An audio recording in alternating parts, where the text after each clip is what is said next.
Breaking news this evening as a new bombshell lawsuit has been filed against WWE, former executives Vince and Linda McMahon, as well as parent company TKO Group Holdings on behalf of the surviving Ring Boys as part of the Ring Boys scandal in the 1980s, claiming abuse against them. We'll let you know all of the details in this developing news story.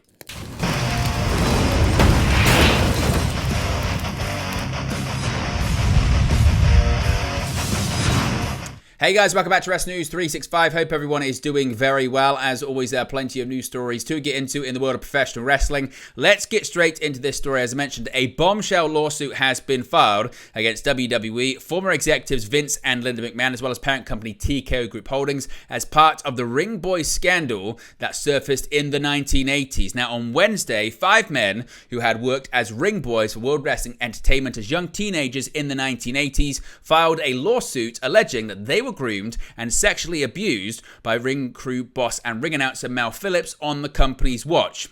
Now, a lot of the details are coming out from this lawsuit that was filed today. In addition to that, there's a lot of extra background information that's being written about by the Rolling Stone in an article that's been released in the last few minutes at the time of recording this video. Now, the suit filed by 5 John Does names WWE, parent company TKO Group Holdings, and WWE co-founders / former executives Vince and Linda McMahon as defendants. Now, Mel Phillips, who was referenced in this lawsuit and, of course, in this article at the center, really, of this scandal, died in 2012. The suit paints a picture of Phillips as someone to whom WWE gave unfettered access to kids and the means to abuse them, such as private locker rooms. The plaintiff's allegations are buoyed by evidence already in the public record, pointing to ongoing knowledge of the alleged abuse by those at the top of WWE, particularly the McMahons.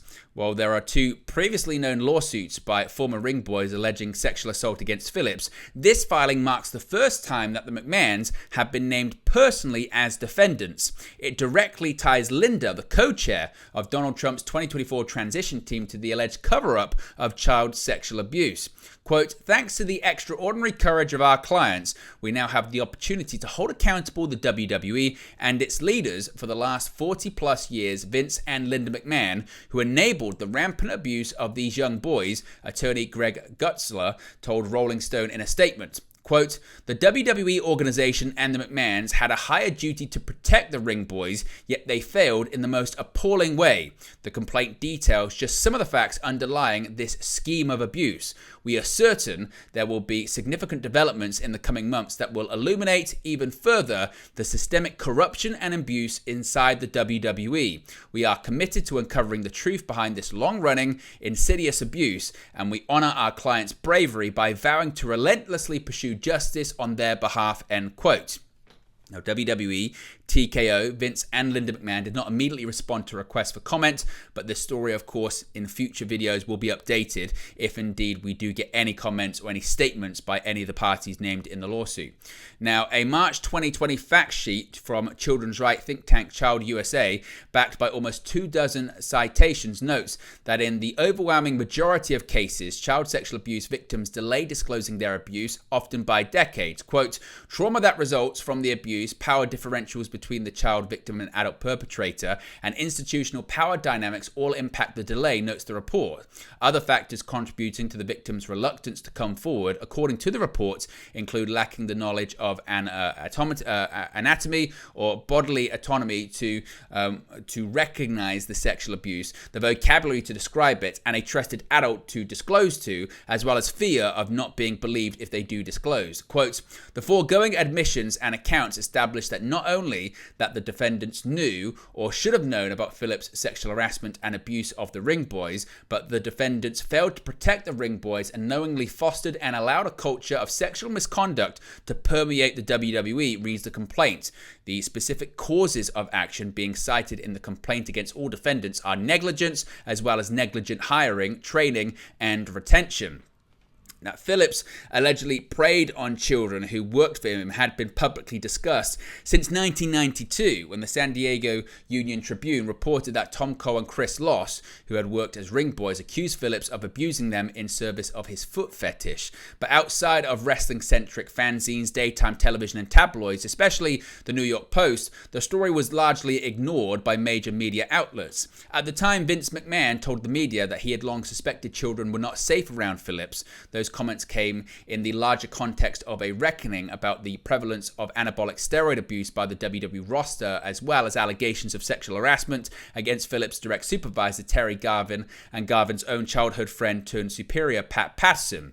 It was routine for WWE announcers to joke on television about wrestlers having attended the Terry Garvin School of Self-Defense, yet WWE's habit of going scorched earth with legal threats and other interference, as documented by the likes of the Village Voice and pro wrestling newsletter 3 Count, seemingly scared off the national legacy media from covering the Ring Boy story. Now, it had been reported previously about the scandal, including a 2020 feature for Business Insider written by David Bixenspan, which is cited throughout the new complaint. As Bixenspan outlined in the story, the Post Phil Mushnick wrote in a March 1992 column that Vince McMahon had told him, in Mushnick's word, quote, he had let Phillips go for 4 years because Phillips' relationship with kids seemed peculiar and unnatural, but hired him back after telling him to stay away from children. After McMahon and WWE sued Mushnick and the Post a year later for defamation, the veteran sports columnist elaborated in a deposition that McMahon told him that, quote, Vince and Linda returned Phillips to the organization with the caveat that Mel steer clear from underage boys, stop hanging around kids, and stop chasing after kids, end quote. That lawsuit was later dropped. The only ring boy known to initiate legal action in 1992 was Tom Cole, but he settled with WWE in exchange for a $55,000 settlement and a new job. A 1993 suit after Phillips was fired was dismissed for reasons that aren't clear from the public record. Another ring boy sued in 1999. By all indications, that case was settled. In 2021, it was reported by David Bixenspan that per FBI memos he received via a Freedom of Information Act request, the federal government had identified 10 victims of Phillips. Also, according to those memos, the FBI didn't pursue charges in part because none of the 10 boys they spoke to were willing to admit or to describe the sexual nature of their activity with Phillips, end quote. A statement contradicted by the allegations Cole and others made in 1992. In responding to a request for comment to the 2020 Business Insider story, since retired WWE attorney Jerry McDivitt characterized the idea that the McMahons were aware of Phillips' proclivities as outlandish and classic libel. However, he ignored all direct questions about what McMahon had reportedly told Mushnick in 1992. And though McMahon and WWE sued Mushnick and the Post for defamation, they never actually argued that Mushnick had lied about McMahon's March 1992 admissions. Both the new lawsuit and the 2020 article also cite multiple examples of former WWE personnel indicating that it was common knowledge that Phillips was sexually abusing ring boys.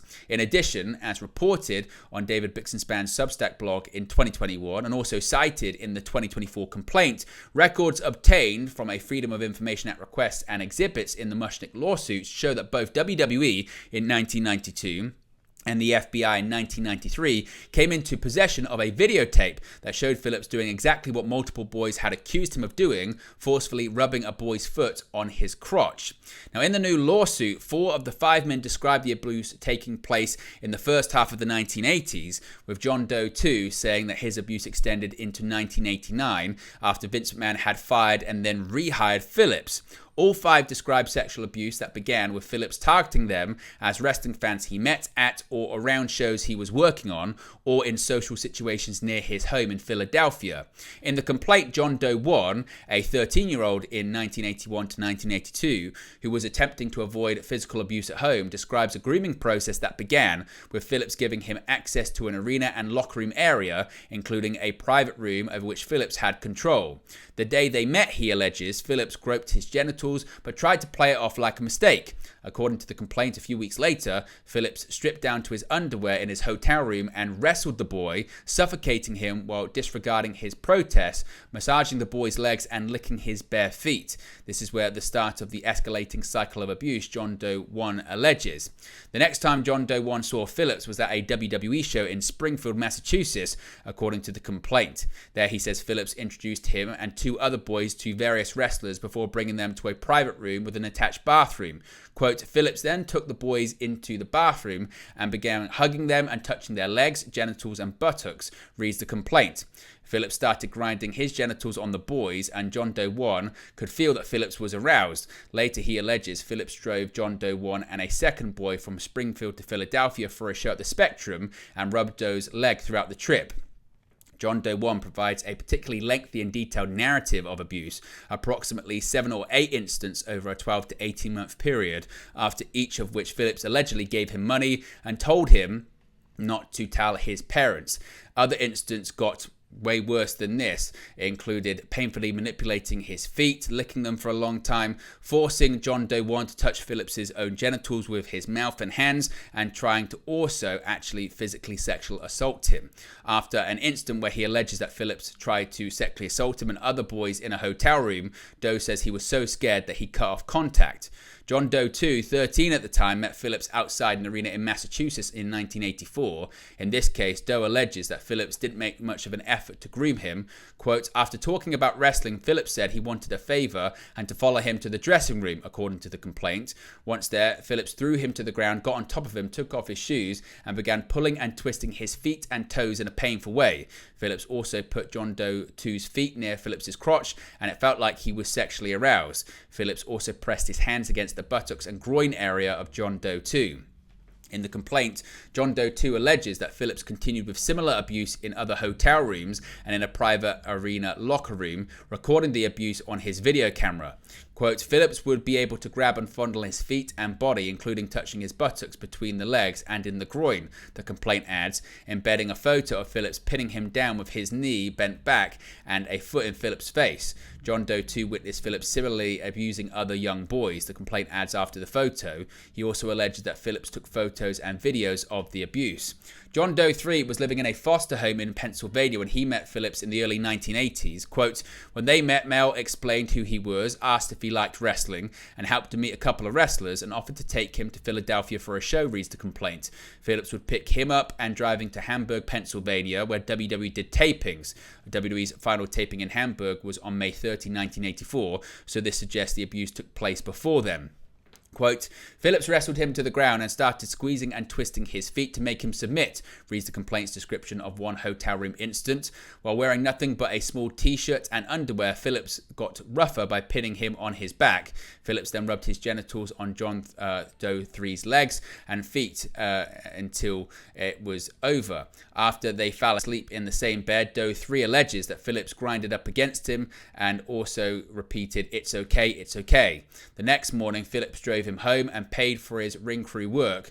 The plaintiff alleges that Phillips would sometimes give him a soda that tasted different from a normal soda and caused him to become lightheaded. All this as pretext to further sexual abuse. As with John Doe 2, he claims that Phillips shot photographs and videos of the abuse. John Doe 4 met Phillips when he was approximately 13 years old, at some point between 1983 and 1985. Phillips frequently drove around Philadelphia neighborhood where Doe and two of his friends lived and struck up enough of a rapport that he was soon driving them around the city. A confidential witness cited in the complaint, described as one of the siblings of one of Doe's friends, echoed their allegations in an interview with Rolling Stone. The witness recalls that on multiple occasions she witnessed how Phillips would drive onto their street, watch the boys play, and show them all WWE Championship belts that he kept in his car. The witness adds that after Phillips would take the boys out, they sometimes returned drunk. Quote, as just a little sibling sitting there, you would hear them talk and hear about how drunk they were, the witness tells Rolling Stone. We would just sit on the corner and talk, and I'm listening to them talk, and I'm like, what the fuck? According to the complaint, after one show in Landover, Maryland, Phillips and the boys decamped to a motel where he served them alcohol. When John Doe 4 got so drunk that he vomited, Phillips took him into the bathroom under the pretext of cleaning him up and got him into the shower with him, forcibly touching his genitals and also guiding Doe's hand onto his own self. During the encounter, Phillips also attempted to sexually assault Doe. John Doe 4 and his friends worked as part of Phillips' ring crew on approximately 6 or 7 WWE shows at the Philadelphia Spectrum, always able to get in the performance entrance by telling security they were there to meet up with Phillips. On each occasion, Phillips wrestled John Doe 4 and the other underage boys, pinning them to the ground, laying on top of their backsides with his groin in their buttocks, bending their limbs and twisting and pulling their toes. Phillips also continued with his alleged modus operandi by using the boys' feet to touch his genitals. Doe notes in the complaint that Phillips often did these things in front of various wrestlers, as well as retired wrestler Pat Patterson, who served as one of Vince McMahon's top lieutenants. The complaint also describes an occasion where Phillips allegedly gave the boys beer and John Doe 4 passed out. Quote, the next day, John Doe 4 noticed blood in his underwear and experienced fecal incontinence, which had not happened to him before, the complaint alleges. John Doe 5 says in the complaint that he was approximately 15 years old when he met Phillips circa 1983-1984. As with John Doe 4, he was a Philadelphia local who got to know Phillips when the announcer would drive through his neighborhood showing off the WWE props he kept in his car, like championship belts. In the complaint, Doe alleges that the abuse started after a trip to Landover, Maryland, where Phillips plied John Doe 5 and other boys with alcohol Phillips kept in his car. At a local motel, Phillips wrestled the boys, which included, just as the other plaintiffs described, laying on top of their backsides with his groin in their buttocks, twisting their toes and putting Doe's foot on Phillips' genitals where he was aroused. The complaint also embeds a photograph Doe took of 2 of his friends in one of the hotel rooms they shared with Phillips, where one of the boys appears to have stripped down to his underwear and what appears to be a beer can visible in the background. The WWE has spent the last few years mired in sexual misconduct scandals. Vince McMahon resigned as CEO in July 2022 after a series of Wall Street Journal reports that revealed that the company's board of directors were investigating $12 million that he had paid out in sexual misconduct settlements. The Journal also later reported that, in late 2022, seemingly motivated by a demand letter and New York's Adult Films Act lifting the statute of limitations, that he paid a settlement in the millions of dollars to former WWE referee Rita Chatterton, who alleged Vince McMahon sexually assaulted her in 1986. McMahon staged a hostile takeover in January 2023 using extra voting power granted to him as a McMahon family member to push himself back into the company. But that tense situation escalated in January 2024 when Janelle Grant, a former WWE employee, sued Vince McMahon, WWE, and former Executive Vice President of Talent Relations John Laurinaitis, alleging sexual assault, sex trafficking, leading to Vince McMahon's second resignation from the company he founded, with no chance of a second hostile takeover due to the elimination of his special voting power. The Grant suit is currently paused as the Department of Justice investigates McMahon for potential criminal-related charges. As for the Ring Boys lawsuit, it remains to be seen how it will play out beyond bringing new attention to a story that has long remained buried. Quote, these grown adults, they knew, the lawsuit's confidential witness told Rolling Stone in an interview when asked if there was a single message she wanted to hammer home. Adults who gave Mel Phillips the opportunity to storm into their neighborhood as the man who came with shiny belts. Hey guys, thank you for watching, listening, streaming, or however you come across this video today. Be sure to click on the video on the right there to watch our next video, or click the bottom there to subscribe, or the bottom right hand corner. Thank you very much, and I'll speak to you again very soon.